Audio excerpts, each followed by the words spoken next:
Hi, I'm Zibby Owens, the creator and host of the award-winning podcast that you're listening to right now. Thank you so much, called Moms Don't Have Time to Read Books. It is a daily podcast, 365 days a year, and each day we talk to an author about all of the things related to their career, their book, their life, and more in 30 minutes or less, because who has time? I am now an author myself, although I wasn't when I started this podcast, and you can get my new memoir, Bookends, a memoir of love, loss, and literature, wherever books are sold starting July 1st, and my children's book, Princess Charming. You can learn more about me at zibbyowens.com, but really you're here to learn more about the authors, and that is what we're going to do. Also, be sure to check out all the other podcasts in the Zcast Podcast Network. You can learn more at zcastnetwork.com and definitely check out those shows as well. Geraldine Brooks is the author of Horse, a novel. Australian-born Geraldine is an author and journalist who grew up in the western suburbs of Sydney. She attended Bethlehem College, Asheville, and the University of Sydney. She worked as a reporter for the Sydney Morning Herald.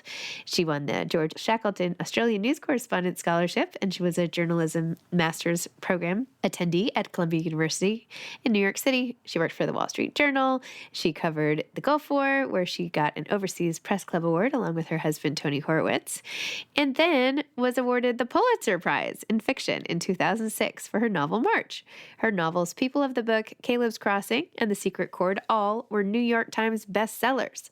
Her first novel, Year of Wonders, is an international bestseller, translated into more than 25 languages and currently optioned for a limited series by Olivia Colman's production company. She is the author of the nonfiction works 9 Parts of Desire, Foreign Correspondence, and The Idea of Home. Brooks married fellow journalist and author Tony Horowitz in Tourette-sur-Loup, France in 1984, and were together until his sudden death in 2019, which we talked about. They have 2 sons, Nathaniel and Bisou. She now lives with a dog named Bear and a mare named Valentine by an old mill pond on Martha's Vineyard and spends as much time as she can in Australia. In 2016, she was named an officer in the Order of Australia. Welcome, Geraldine. Thank you so much for coming on Moms Don't Have Time to Read Books to discuss your beautiful and amazing new book called Horse. Well, it's great to be here. I just was blown away by not only the writing of it, but the intersection of all the stories and how the whole plot unfolded the whole way through, and how you were able to get us to attach to characters in the present day, but also go on this sort of mystery hunt for how this painting came to be in the world and then tie everything together. It was bravo.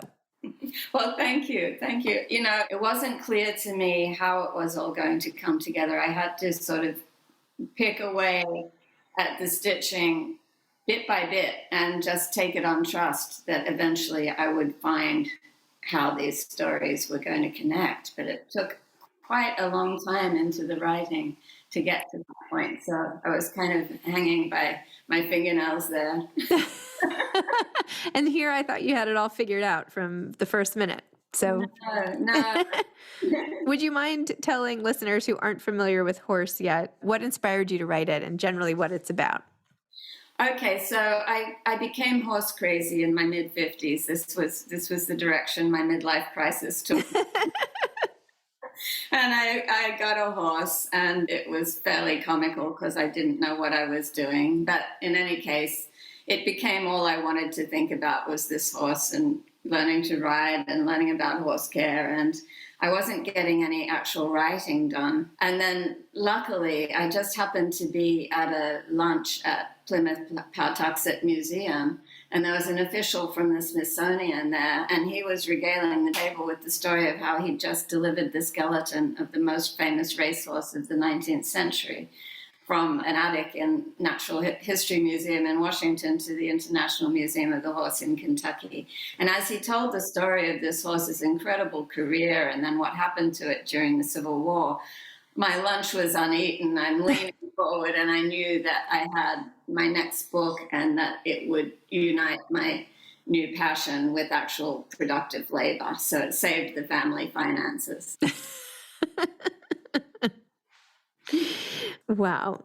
Did you ever see, well, first of all, did you get to see the skeleton? Oh, yes. I went to Kentucky and, did a lot of research there about horses and horse breeding and foals and all the things that I needed to know. But I also went to the Smithsonian in Washington, where they have the laboratory that preps bones for scientific study. So that was such an extraordinary research experience, because the Smithsonian, the museums that you see on the mall, they're just the tip of the iceberg. And out in suburban Maryland, there is this miles of campus where they have scientific research labs and storage pods for 98% of the collections that they keep out there. So it's a chamber of treasures and scientific wonders, and it was just terrific to be there. I've spent a lot of time at the Museum of Natural History with all my kids doing classes there and everything else. And I've had the opportunity to go back and see some of, the stockpile, and you realize how vast hearing about their collection, and it's just insane how much material and history is stored there and offsite. And it's just amazing. And how much science that they're doing there too. Yes. I was researching, this is a multi-stranded novel, and it's about science, and it's about a racehorse, and it's about art as well. So I was researching how they would clean a painting, and as well as how they clean bones, which is actually done by a room full of domestic beetles that just eat the bones clean, which is it's surrounded by all this high-tech scientific equipment, but that's still the best way that they've come up with to clean bones. Wow. Well, your novel, yes, is about a racehorse, but also about race and how that factors in to everything. I felt like it was hard to know reading if you were Black or not Black as an author, because the experience that you gave to Theo and his whole, even the littlest things, like how he trains himself, and Theo is one of the main characters in the present storyline, when he gets these microaggressions sort of hurled his way, that you can see the flash of anger, but then he just gets right over it and moves on. That he's learned that he, for his own safety and well-being, he has to appear to get over it. Yes, I'm sorry, I misspoke. Yes, I meant on externally, the face. He changed his face to mask quickly, and you see this obviously through to the end, which I won't say anything, but how did you get into his character? Were you at all worried about writing from the point of view of a different race from your own? And tell me about that. Yeah, no, I was terrified, actually, because I'm very aware of the discourse about writing outside of your own identity. But if I was going to write this book, because the Black Horseman was so absolutely fundamental to the success of Lexington and to the thoroughbred industry in the 19th century, their skills and expertise were plundered, because most of these people were enslaved or formerly enslaved by white owners who drew immense prestige and material wealth from their thoroughbreds, because racing in the 19th century was huge. It's hard to overstate what a national passion it was, and it crossed class lines, it crossed racial lines, but it was built on the skills of Black horsemen, and I couldn't leave them out of the story. They were fundamental to the story. So once you're telling that story, you can't then, if you're going to have a story that comes into the present time, which I wanted to do around the science, you can't just pretend that all stopped in the 19th century and that racism is over and done with. So I knew I was going to have to engage with it in the present storyline as well. So I relied on the absolute generosity and forbearance of Black friends who shared their experiences and who read early drafts and said, that's crap, and and you need to do this and you need to do that. And they were just, I couldn't have written this book without them. And I know how tiring it is to always be explaining our own racism, explaining racism to white people. So I was just really grateful. But living here at Martha's Vineyard, there's been a Black community coming here in the summers for more than a century. So I'm lucky that I've got to know so many interesting people here. And what I've learned is that no amount of education or affluence is going to protect you if your skin is black. And the most famous example is Professor Henry Louis Gates, who's a summer resident here. And I think we all remember when he was dragged off his own porch in Cambridge and in handcuffs for committing the offense of trying to open his own front door. Unbelievable and crazy. And I feel like you did such a wonderful job of putting the reader in Theo's shoes and letting us live life like that, changing everyone's vantage point into it. So I thought that was wonderful. I also, I love how Jess sees people now in terms of how their bones are put together. Like the comment she made early on to Theo about, oh, well, you must be able to run very well. Look at the mechanics of your legs. I'm like, wow, there's a reason why I'm not a great runner. It's not my willpower. It's my short legs. What are you going to do? So I want Jess to like give me some sort of excuse. Well, it was fun. It was fun creating Jess because I had so much research to do on the other characters that I thought I'd give myself a break and base her on me. So she's socially awkward, nerdy person. And she just loves the interior architecture of living things. So that's why she works in osteo preparation at the Smithsonian. She's just wonderful at articulating bones so they show what the creature was like when it was alive. And so, so when she looks at people, she's always seeing through the flesh to the bones, and she's very impressed by people who have excellent rotational ability. Oh, I love that. It's like, leave it to a good book to have you look at the world differently, even just joints. I was hoping to read this one paragraph from the afterword, if that's okay with you. You said, I started this novel with the encouragement of my husband, Tony Horowitz, the true historian in the family. He hadn't been crazy about my previous novelistic plunge into myth and biblical history, but thoroughly embraced my engagement with a more recent period he knew and loved. Often, a pertinent article or a promising source he had ferreted out would land on my desk. Together with Bizu, we traveled to Kentucky, where our research often intersected in intriguing ways as he followed the trail of Frederick Law Olmsted for his book, Spying on the South. Back home, Tony's quips would keep me on task if I procrastinated. Doesn't look like horse is galloping to the finish line today. Tony died suddenly on book tour, not long after speaking to an enthusiastic audience at the Filson in Louisville, my partner in love and life. I miss him every day. Oh, I am so sorry. Yeah, no, it's been a tough 3 years, really. And the first year I was just in shock and disbelief because we didn't know that he had anything wrong with his heart, and he was a gym rat. He went to the gym maybe 6 times a week, and this was probably in retrospect not very good for his heart. He used to get on the machines and watch Fox News to get revved up.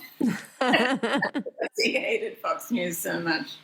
And so, anyway, he was very fit, and it was just a total shock for me and the boys. So we're still clawing our way back, How is it trying to throw yourself into a massive intellectual project and finishing that while going through grief? At first I couldn't focus at all. But eventually the book became the lifeboat that I crawled into because I got some advice from a friend who had recently lost her husband, and she got the advice from Ruth Bader Ginsburg, who had said, do your work. It might not be your best work, but it'll be good work, and it'll be what saves you. Mm. And it turned out it was, and, because Tony liked this idea so much, and he'd been so instrumental in helping me with the research in the early stages of it. So I wanted to do as good of a job on it as I could, because it was our last thing that we would be able to do together. And so you wrote from the heart the scenes with grief, that there were scenes involving grief on a macro level, and maybe you were channeling that, or was that already all written? No, all of that came later. So yeah, it affected the book. It affected the trajectory of the story immensely. And how do you go forward from here, what are the things you tell yourself when you're having like really tough days? And we don't have to talk about this anymore. Yeah, no, I rely on, I've become maniacal about work. I used to be a procrastinator, and, I'd go out in the garden to prune one little branch that was bugging me, and I'd still be out there 4 hours later. But I've just found that I want to be immersed in writing right now. It does seem to be the thing that helps the most. And how did you meet him originally? How did I meet Tony? I met him at graduate school. We were both coming to Columbia University from other jobs. We'd been out of college, and I'd gone to work as a newspaper reporter in my hometown, Sydney, Australia. And he'd gone to work as a labor organizer for a union of mostly black woodcutters in Mississippi. And that was a very stressful job. And also, he realized it was going to be a long slog to change the world that way. So he thought journalism might be a better path. So I loved his left-wing politics, and I loved his tanned forearms. When he came back from spring break, he'd been making a documentary about the woodcutters in Mississippi. And he had a gorgeous tanned forearms. So I think that was what really got my attention. I think forearms are like a huge, barometer for the whole body. They're underrated, I think. Underrated, yes. All the way up to the elbow. Men, start fine-tuning your forearms, Wow. Well, that's, so sad, but how wonderful. He sounded really funny. And he that's what I miss the most, is the humor. He was hilarious. And thankfully, we've still got his books. So the boys and I pull out favorite bits and read them and get a real belly laugh. And so it's great to have that way of being able to connect with him. And hopefully at least one of your sons maybe has the sense of humor, hoping, maybe. Yeah. Oh, yeah. My youngest son is absolutely hilarious. My older one, too, but the younger one's really, he's quick on his feet. So now with Horse in the World, what have people been responding to it the way you imagined, or has there been surprising feedback to you? What's it been like? I've been really grateful for the overall reception, and the only blowback I've had is from the right, which I did not see that coming. But there's so much racism in this country. And so I've been getting, some mail about being fair to the police, and that, I don't want to speak specifically because these are plot points in the book. And, I thought that, I might have trouble from the other direction. So I welcome it. I welcome this discussion. And, do you miss being in this novel all the time, or are you happy to lay it to rest and work on the next? Oh, yeah, no, I've already finished another project. So. Oh my gosh. It's just it's really an extended essay. That book is coming out in November, and then, no, I enjoy this part, actually. It's really fun to get out and meet readers and booksellers. They're my people, and we've all been stuck alone in our rooms for ages. Well, as a novelist, you're always working alone in your room, but my son just went that way making faces. Turns out this is family hour on our podcast today, so, Tell me about the book that's coming out in November. Oh, it's part of a series in Australia where they get one writer to appreciate the work of another. And so I have done one of my favorite Australian writers, Tim Winton, who's nowhere near as well known in this country as he should be. Interesting. And then what's coming after that? After that, I can't tell you. It's a project that's very different, and it's another nonfiction project, and I have to go to an island off the coast of Tasmania in order to do it. Whoa. Okay. That's all I can say about that one, because it's very much still in an amorphous state. But then after that, I've got another historical novel. See, there you go. Throwing yourself back into work. That's right. At least you're doing something that the rest of us can benefit from. Well, I hope so, and enjoy, so because I I love a good book myself, so it's good to, hopefully give other people the same pleasure that I get when I get lost in a book. Have you read anything great lately? Yeah, I loved a book called Sorrow and Bliss by Megan Mason. Mason. Yeah, that was great. I love that. It's so unusual because it's a funny book about depression. Mm-hmm. Yeah. And then, the last book that just blew my head off was The Overstory.